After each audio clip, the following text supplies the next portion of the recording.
So we will have an unusual session where we will discuss the Black Hole Initiative. And there are three components to that session. Before mentioning the three components, I should mention that it needs to be shorter than an hour because some of us have to run to a faculty meeting at noon.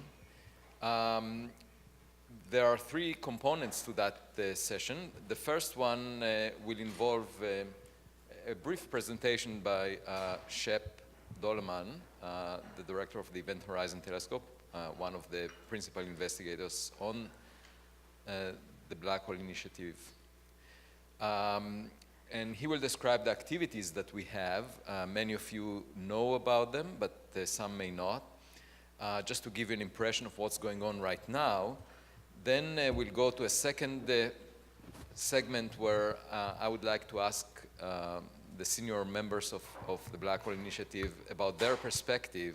Each of them comes from a different discipline. We have astronomy, philosophy, physics, and math. Unfortunately, Yao is not here. And I would like to ask the senior members, what do they see as the added value that is more than the sum of the parts as far as they are concerned. And finally, the third part will involve the future and how can we improve the Black Hole Initiative with the kind of feedback that we get from you. And I would like to ask Dennis Gray to lead that part. Dennis, just a few words about him. He is an alumni distinguished graduate professor in psychology at North Carolina State University. He led an NSF industry university center's evaluation for 30 years. He's involved in the evaluation of ERCs, EGERTs, STCs, and other programs. And he wrote 4 books and numerous articles on collaborations and partnerships. And so we solicited his opinion as to how we can make the Black Hole Initiative better. But let's start with Shep describing our current activities. Okay, thanks. Can everybody hear me? Okay, thanks, Avi. We've had some very nice talks. We've had very nice meetings so far, and it's been great to have everybody here and to see the various disciplines represented. But the BHI is much more than just the conference that we have every year. We have a number of activities ongoing at the center, and we welcome visitors every year. We have students and postdocs. So I wanted to point out just a couple of things that we do. We're based at Harvard. We have a grant from the John Templeton Foundation, which funds most of the activities. And the community is growing. When you came last year, we were really just getting off the ground. We didn't have our full complement of fellows or students. But now, in addition to all the BHI PIs, we have 9 full-time resident postdocs and fellows that are funded again by the Templeton Foundation. We have fully 17 graduate students working on various projects associated with the main topics. And we have 2 undergraduates as well. We welcomed 50 visitors over the course of just this year alone. Most of them came and gave colloquia, but many stayed for 1 or 2 week collaborative visits. And then in addition to that community, or what's sustained by that community, is a number of weekly activities. So we have a philosophy reading group, which has been started, led by Eric Curiel and Faraz Azar, 2 of our fellows, and helmed by the esteemed Peter Gallison. And what we've changed this year is that you can get to that by remote Zoom. So if anyone is free on Mondays or they want to participate in that philosophy meeting, all you have to do is click on the Zoom link and you'll be there with us in the room. The same thing goes for the weekly colloquium series. That is linkable by Zoom as well. So we're creating a remote community that's very participatory. In addition to that, we have weekly group meetings. I know Ramesh has his group meeting every week at the BHI. We have our Event Horizon Telescope meetings also every week there. And it's become, I'm happy to say, the center of Event Horizon Telescope activity. We got the final data back from the South Pole in December after having observed in April 2017. We processed those, we got them in March, and there's been a huge amount of activity working on those data now. I can't tell you anything. Right. But it is a very exciting time in the project, and we hope over the coming months to be able to say more about that. But that it's become the center of the activity there, including the Array Operations Center. That's where we control and operate most of the array across the globe, and also workshops. So this is just an example of the colloquium series. So if you go to the colloquium page, you'll see not only the description, an abstract, but you'll see pretty immediately we post all the talks. So if you have any interest to go see some of the presentations that were given, please do. They're available for viewing, but also you can participate remotely. So if you want to call in, then you can actually raise your hand, ask a question of the speaker in real time. And last, we're very proud to announce the inaugural essay competition. So we are soliciting, in collaboration with the John Templeton Foundation, an award for original essays on black holes. These are designed to be relatively short, 1,500 words. They should be illustrative, engaging, illuminate some aspect of black hole physics, with emphasis on the interdisciplinarity that we're celebrating here. It's geared to non-specialists, and it's not designed to be a journal article. This is designed to be something to explain in a lively way a topic of interest. We'd like the first tranche of these to be submitted by August 1st, and we anticipate a fast turnaround September 15th. There are, we consider, generous awards for the top 5. And what's really interesting is that Nautilus magazine has already agreed to publish all of these essays in a single volume. It'll be on the print version and the online version. So we really encourage you to tell people about it, bring your best writing to it, and we hope to see some really interesting essays. All right. Thank you, Shep. So we'll move to the second segment, where I would like to ask each member of the panel to say a few words about how he perceives the added value that is more than the sum of the parts that the BHI brings. And I'll start with Ramesh. Thanks, Avi. So for me, it's been a huge change, because I'm an astrophysicist, and I normally spend my life with astrophysicists and only listen to astrophysical questions and discussions.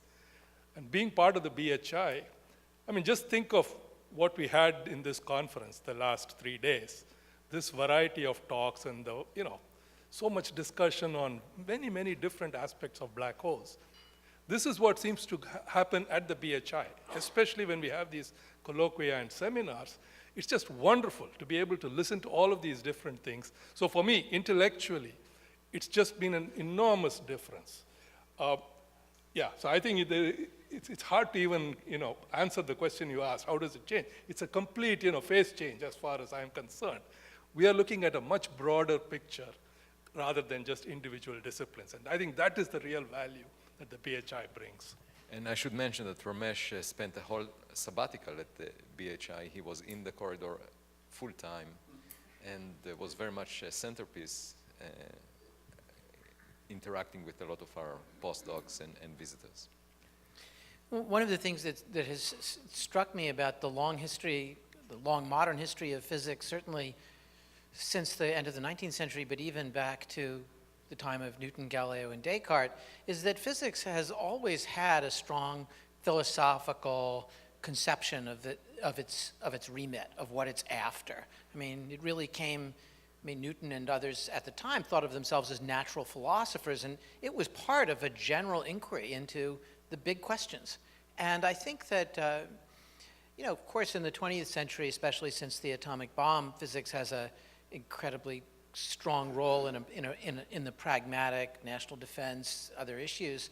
But I think in the black hole, I mean, I've done a lot of work on that other more pragmatic side of physics, but it's really been wonderful for me. As Ramesh mentioned, it's reoriented my research, having the specialists in philosophy, like our colleagues Faraz and Eric as our key postdocs in this area, and then quite a number of fabulous visitors, but also the contribution of physicists and astrophysicists and mathematicians to the philosophical inquiry has been really, I think, wonderful. Ramesh is a regular denizen of our philosophical meetings on Mondays, and we've been bringing in people from physics and math and as well as philosophy to the meeting, either virtually or in person. We've met and worked on papers. We spent the last semester really working on the singularity and from mathematical, physical, and philosophical perspectives. So I think it's been a real kick. I mean, it's just been terrific. And working on the film has brought in many of you. Thank you for participating in that. One of the great things about this project for me is that I can make the film I want to make, and then we'll see. People want to, where it's going to go after that, but I don't have to answer to, some preconceived idea of what, speaking for seventh graders. I mean, it can be an engagement with the best and most serious ways that we can understand this really weird object.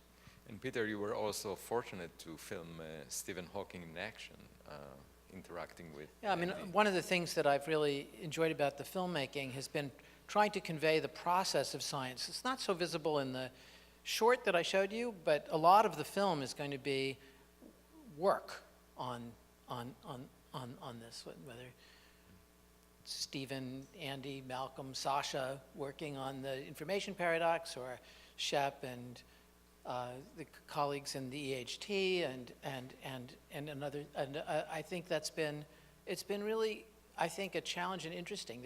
Science is often presented and understood in a way that to me is quite alien, as a kind of popularization of results rather than an engagement with what the work is. I mean, we would never do that in anthropology if you were describing, pots in, ceramics in East Africa. You would look at how you make pots in East Africa. You don't just go to a museum and look at a photograph of a pot and then talk about how great it was. I mean, that's something else. Well, it's work in progress, and the important thing to highlight is that we often, try and make an error and correct. Yes. And it's not like textbook Yeah, material. it's up and down, it's Yeah. human, and it's also more interesting intellectually than just the finished product, I think. Thank you. Yeah, so in academia, we structurally draw these circles we call departments, and we have more exposure to other people, their ideas, and so on in our department than in other departments. But those circles are historical and a little bit random. And so now we have kind of a new circle in the Black Hole Initiative, which is possibly a little bit less random. And so now I've been exposed to, in a way that I wasn't before, to ideas from astronomy and philosophy and math.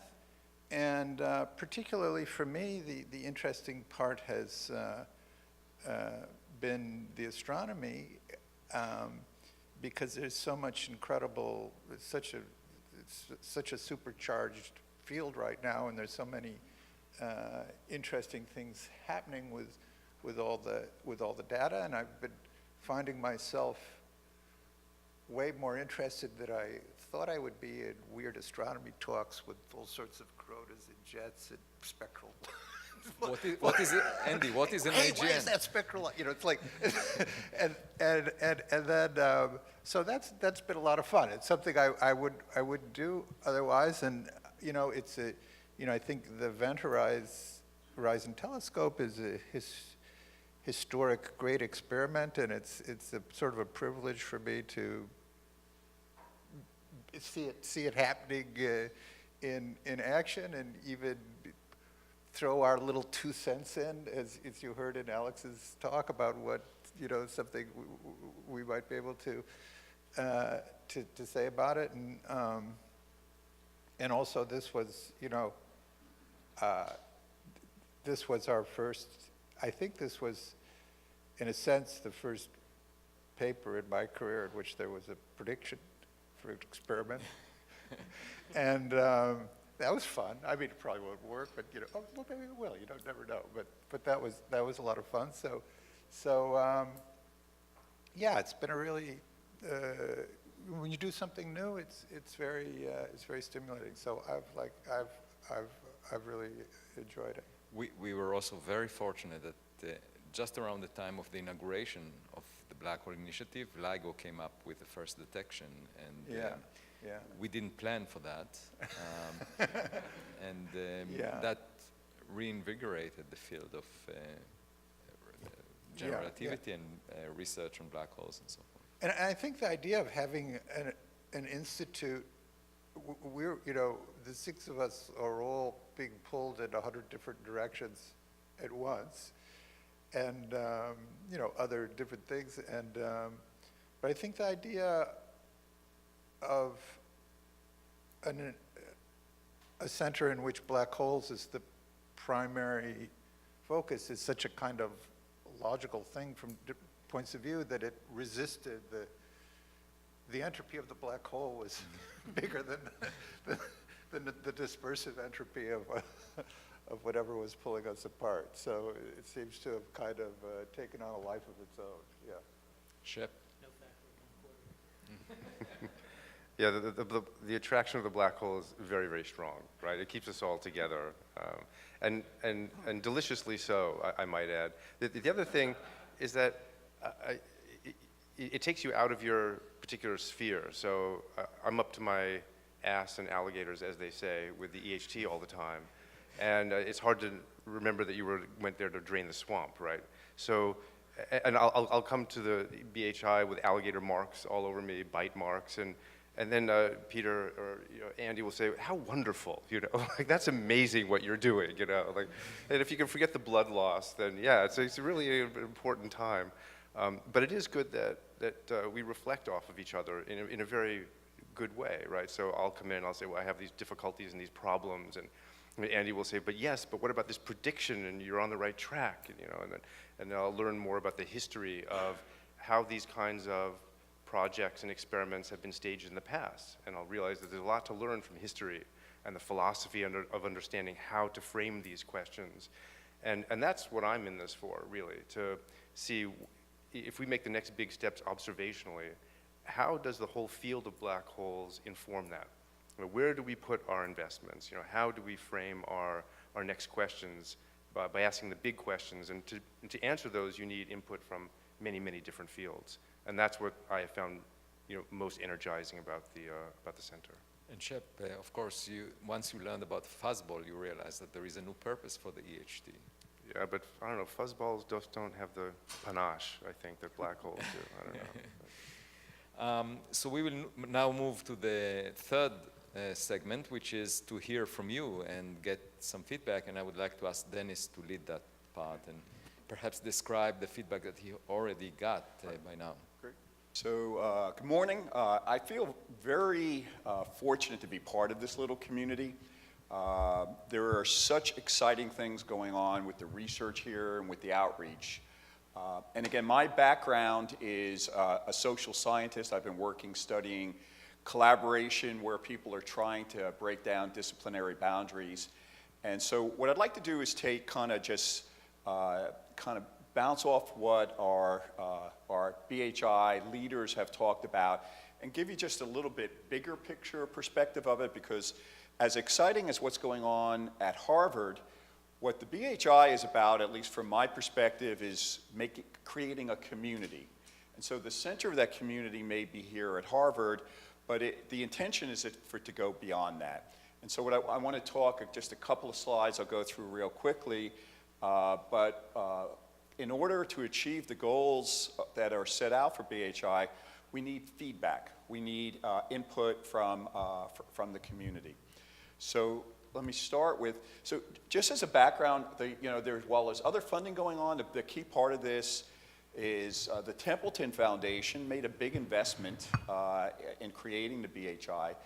And the overarching goal, and a lot of this I just pulled straight from the proposal, was to greatly advance the understanding of the nature and impact of black holes through interdisciplinary research across fields. That's a really, really ambitious goal. And the thing that I think is interesting, at least from my perspective, is there's a timeline on that. And it's that goal, at least for the award that's currently in place, there's a 3-year award in place. And so you think about trying to achieve that goal of making understanding the nature and impact of black holes through interdisciplinary research, and the clock is ticking. And the Institute is going to go back, and they need to go ahead and to justify back to the Templeton Foundation that this was a good investment. And so we're trying to deal with this, and that's a part that I'm playing in being able to make sure that we can go back to Templeton with the best ammunition possible. And there's really two strategies that we've been taking from an assessment standpoint. One is, and I'll talk a little bit more about it, is what I've called improvement evaluation. So rather than waiting to the end of this and seeing what's there, making sure in real time we're soliciting feedback and to try to make the initiative as strong and vibrant as it possibly can. And then the second thing is, like I said, 3 years is a short time frame. There's no way to really truly achieve the goal that was set within a 3-year time frame. But if we can show Templeton that progress has been made in different fronts in achieving that, then I think that'll be a good signal to them, and there's a good possibility of continuing. So just to give kind of a perspective to what Templeton, I think, saw in this project, this is the assumption. This is what the proposal went in saying. If you looked at the field right now, basically there's a lot of work going on black holes, but Andy talked about circles. There's a belief that people are working in silos, and that those silos are not communicating with each other as much as they should be. And I did this slide, but last year I added the EHT over here. So you could add that as another part of it. And the assumption, I think, underlying the award was that that's not the way the field could advance the best, that maybe what it should look like is something like this. And I thought it was interesting. I do work in this area, and I found this quote from Einstein, which talked about combinatorial play seems to be the essential feature of productive thought.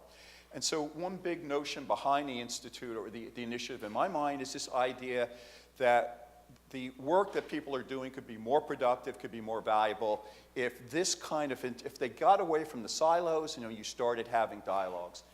And that's a big part of, I think, what's happening with this kind of a meeting. So here's another picture of it, and I have to give artistic credit to Shep for this. This was actually put in a proposal, and I think this is actually a fairly good rendering of what the BHI is trying to create. We've got all of these disciplines up here, and we want to bring them together. And there are big problems, and I thought it was interesting that yesterday there was a session on this. We had people from lots of different disciplines. I was just amazed at the energy and the number of questions. So if we bring these disciplines together, if we do this and create this community to address these big problems, and in addition to that, we can kind of pull together these communities, these fellows and students and colleagues and international. This ultimately, I think, is what BHI is trying to achieve, to create that kind of an interaction where big problems can be pulled on people from different disciplines and create this community that'll last beyond this 3 years. And so, Katie Peak actually drew that. okay. That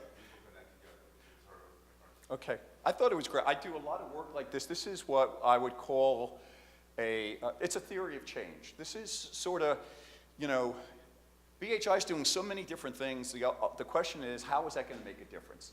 And I think this is a decent rendering of what might be the outcome of this.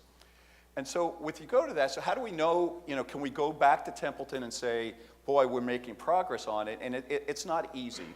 But we started, so I'm not going to go into it, but I'm going to be doing some evaluation metrics, which we'll collect and try to show to Templeton. But along the way, we want to get the feedback from the community, and you guys represent the community. So one of the things we did previously was a web survey, and if some of you checked your email, you're going to see a brand new one, an email from me. And what we want to have after I finish this next slide or two is we just want to open this up to you and to see if you have any questions about all of these things that BHI is doing. How are they doing it, and is there ways that could be made better? But just to kind of make this point, there's a survey that you received today, and everybody will receive it. I make 3 promises related to that survey. It'll take you 5 minutes to do. It's just very short. Just give us your feedback on the conference. The leadership team will listen to your feedback and use it to improve the BHI, and I want to see if I can prove that point. And finally, to encourage you, if you fill it out at the end, I'm going to ask you to nominate a charity of your choice, and I'll pull through a lottery one person's nomination, and we'll make a $100 donation to that charity. So that 5 minutes can be a good investment for you in terms of making a contribution to something that you care about. So why should you believe us that the BHI is going to listen to it? Well, we did this survey last year, and quite honestly, it was very positive. Over 80% of the respondents said rated the conference last year extremely or very effective, but they had some suggestions. They said, I love the conference, but if you wanted to make it better, here's some suggestions, and I just picked out 3. Sessions should integrate different disciplines than perspectives. So last year's meeting, there were sessions which were more astrophysics, and then there were sessions that were math, and the message was, let's mix it up. And I think if you have been here the last couple of days, the suggestion was made there was a random number generator used to put those sessions together, and I think that's probably close to the way it was done. And so that was something that was listened. The other message was less lecture and more dialogue and discussion. This session's an example of it. I think yesterday I just was amazed at the number of questions being raised about can we prove there is a black hole. So wanted to have more interactive. And finally, there were suggestions about topics that might be of interest. So ultimately, we this is Peter's description of this. We asked, you talk, we listened. I think if you saw the program this year compared to what it was last year, you could see that difference. So just finally, wrapping up, I think the message that I heard from Shep and Avi is BHI is a lot more than this meeting. Many of you, if this is the only contact you've had, you need to be aware of there's the multidisciplinary training going on for postdocs, the program of visiting scholars, the regular colloquium, the seminar. There's collaborative research going on among the PIs, the paper award, and a lot of outreach. The website is a part of it, and then there's the production of the film, which is going to have a big impact. So this is the whole sort of more holistic view of what the BHI is. And what I just want to stop there and, kind of see if I can motivate you to, you have all of the leaders of BHI here. What is it that could be done differently or better in terms of all of these features of BHI? The conference, the outreach, the seminars, how is this being done? So with that, I'm going to stop and just open it up for questions. What is it? You have all of the actors here. What is it you'd like to know about how the center's being run? Are there things that you think could be added or done differently that would make it better? Okay, so we open the floor for a discussion now, and we'll move the mics around. Great. Go ahead. Well, this is one idea, perhaps in the future, maybe like a workshop. For example, I believe It from Cupid had a workshop at Perimeter. It was about a 2-week workshop. I went over like the basics of It from Cupid. So maybe like the BHI could have like a 2-week, 1-week workshop that goes over like in rigorous detail the physics and philosophy and the mathematics behind black holes. Thank you. Maybe more like a comment. So some of you addressed that before, that we have these silos, these circles. So myself, I experience also, it's mathematics that I can talk about, but probably it's the same in all other fields, that often there's an established society that tends to be some of it a little bit conservative on new views sometimes. And what I really like about the Black Hole Initiative and each single person actually representing it here today is that it's an out-of-the-box thinking. There can be crazy ideas. Some of it may go to the garbage, but some of them may become the future of the field in some sense. And that's something I really appreciate, and often it's kind of hard, especially sometimes for young people, right, tenure track, on a postdoc, to work on these things or to, often people are discouraged to do that. So I think this is one of the big advantages that I really appreciate here. A lot of the innovation these days is taking place in between disciplines, and that's the challenge of universities, to foster dialogues between traditional disciplines, because fields are evolving, and The low-hanging fruit is in between disciplines, and we can see it with the gravitational wave astrophysics right now, which sort of bridges between physics, astronomy, and math. And so yeah, the BHI is very much an animal that was created in that form, and we were able to get approval of the dean, for example, for the graduate school at Harvard to establish an umbrella PhD program that allows a student, a graduate student, to take courses in the different departments, math, physics, philosophy, history of science, astronomy, and include that in their PhD plan and do a PhD on black holes, unrelated necessarily to one of these departments. Of course, they need to be advised by a faculty member from one department. But I think it's the wave of the future to have centers around interdisciplinary themes, and that's the way to make progress. Anyone would like to add to that? I think these two ideas are great. I think if we're lucky enough to be able to get an extension of the grant, I think building in some workshops that would bring different groups together around things like error correction, I think would be a wonderful thing to do. And I think all of us would really welcome that. So it's something that I think that's a great idea.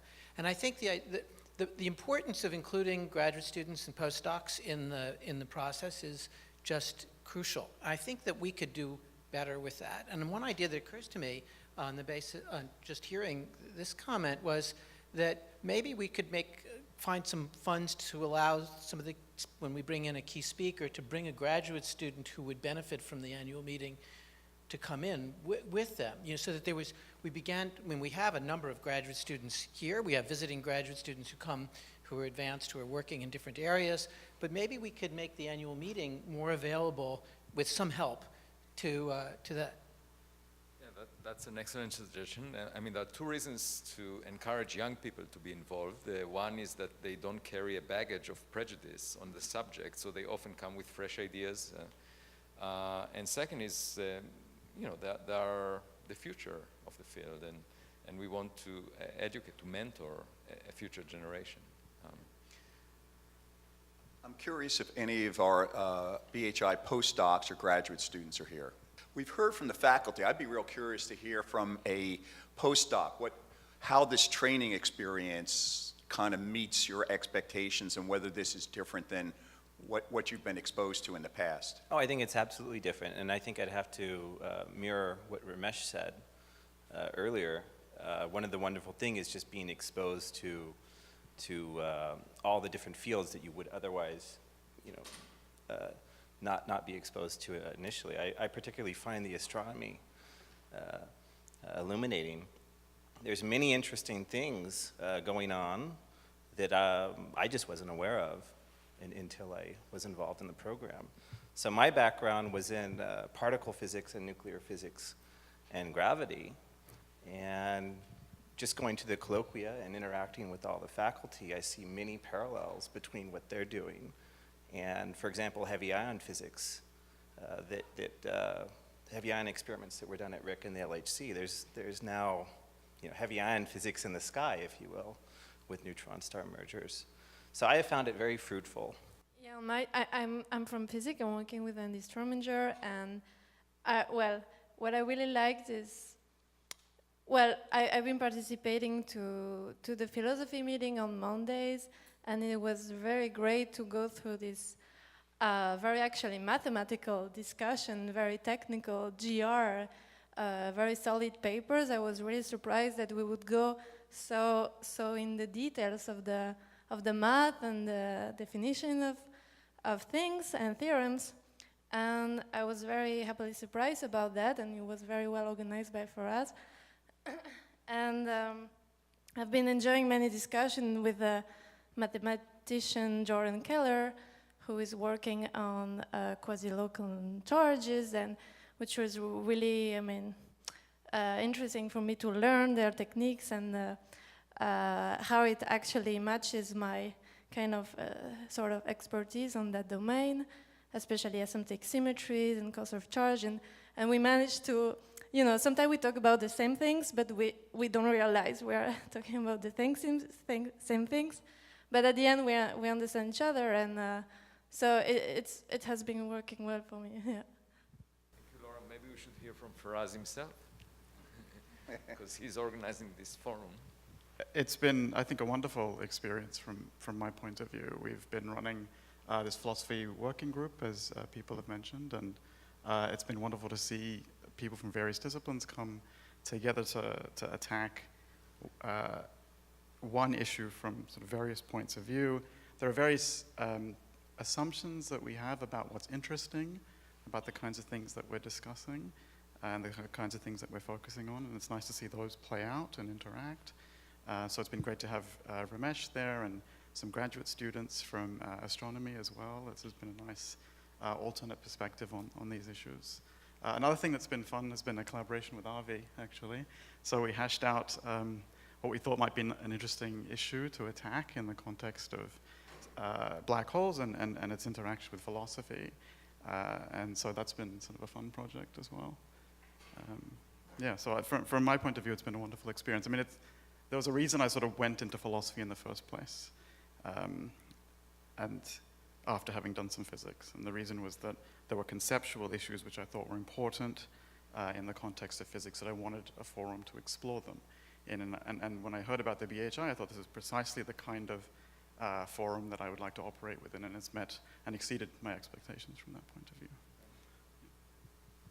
Well, Faraz, I should make a confession.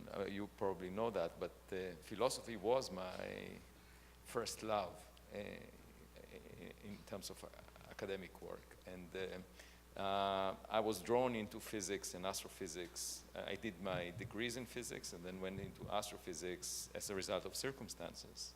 And so being at the BHI for me is sort of closing the circle and going back to my first love of philosophy and interacting with physicists. So in a way that fulfills an important purpose for me as well. Anyone from the EHT that would like to say something?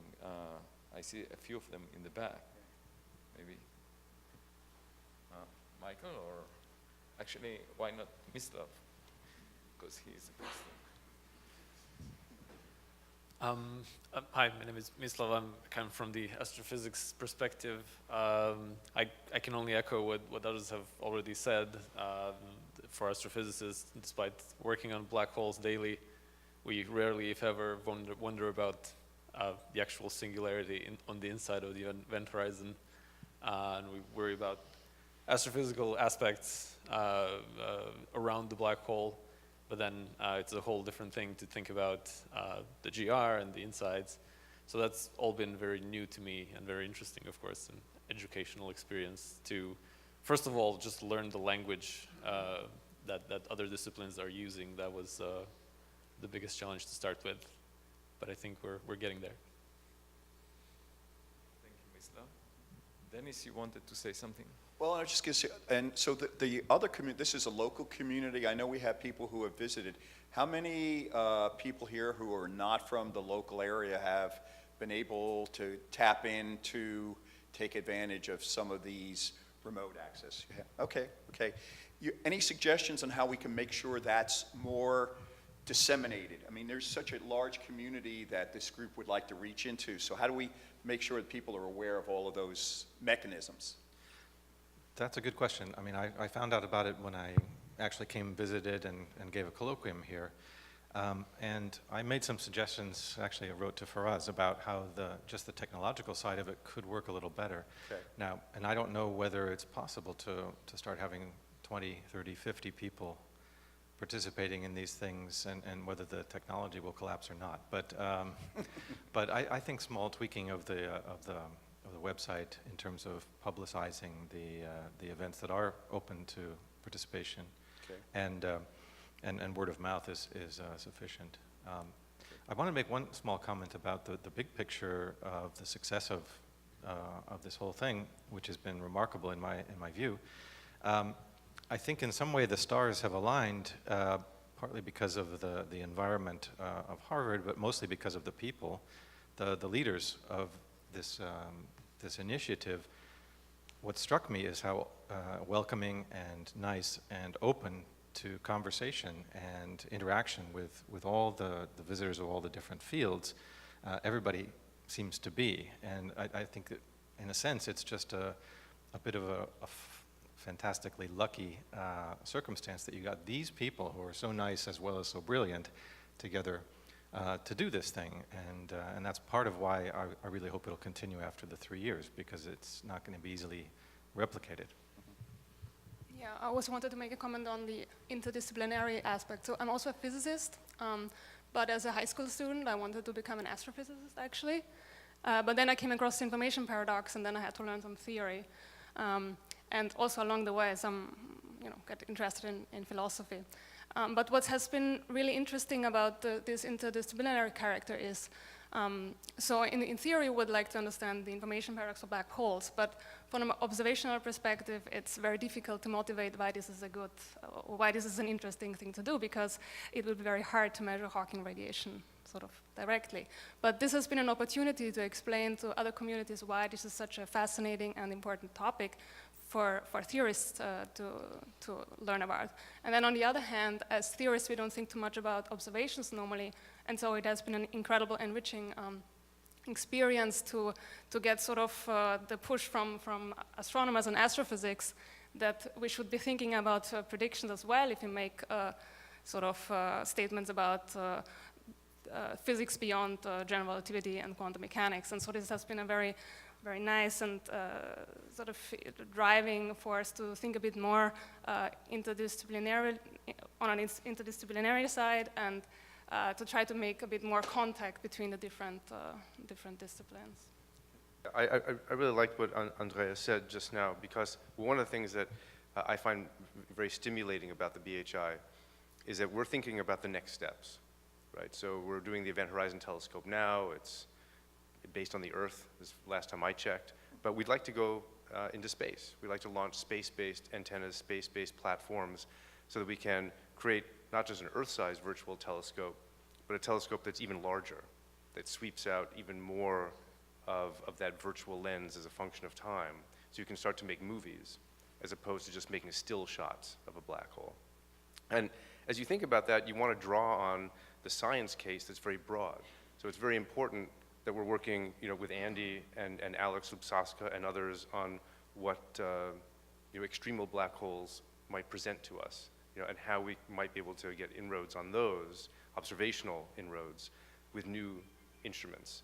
Whether we should go to higher frequencies, whether we should send antennas to the Antarctic. So as we think about the scientific drivers for those, we need to be thinking very broadly. And that's what, for me, the BHI allows us to do, to think very broadly. But beyond that, the BHI is very unusual in the funding landscape because in the US, most of the federal funding is given to projects. What we are trying to cultivate within the BHI is a culture. And that's very different from a project, because a culture can lead to many projects, not just the EHT, it could lead to many other, in different disciplines. It could be purely theoretical projects, and that's unusual, to cultivate a culture, to produce a dialogue among disciplines, not just a project that is very narrowly confined with specific goals. And so let's all hope that this experiment will be successful. We will continue to get funded beyond 2019. We all hope for a good fundraising campaign starting this summer. And we hope to see you all in our future events. Thank you.